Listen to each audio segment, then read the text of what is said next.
I identify suitable candidates by asking lifestyle questions such as whether they experience pain on walking down the stairs, which is a hallmark of osteoarthritic knees.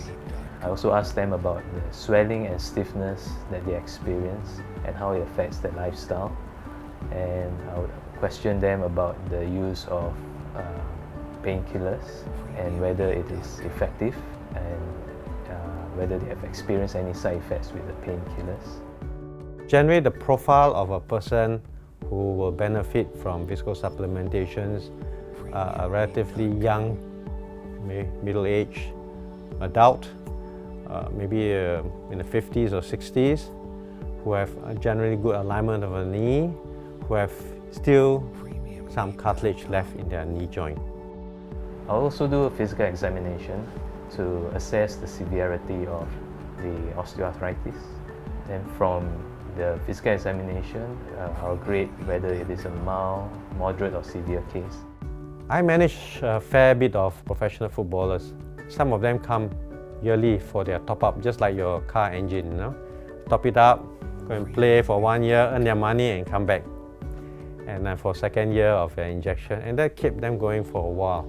And I think there's a place for it, especially for high-demand athletes, to get some protection of their joint. Cost is one concern for many patients.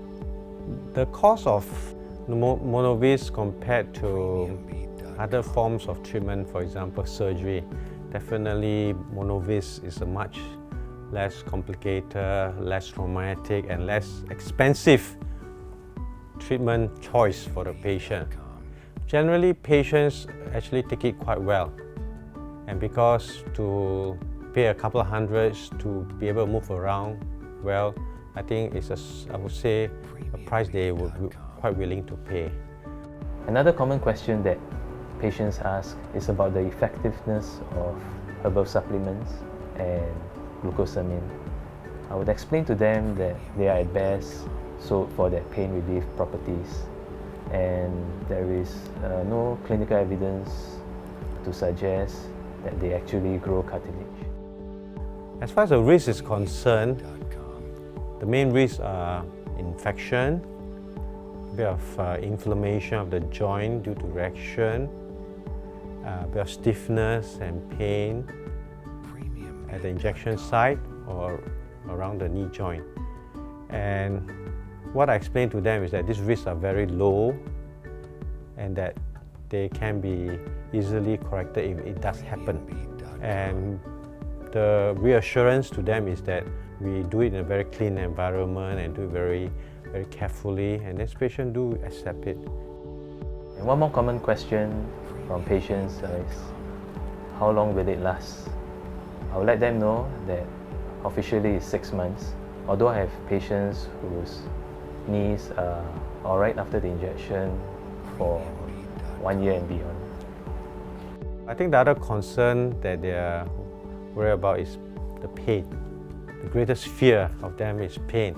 And I think you tell them that you give local anesthesia, I think that breaks the ice, because as long as you give the word anesthesia, it means that there's not much pain.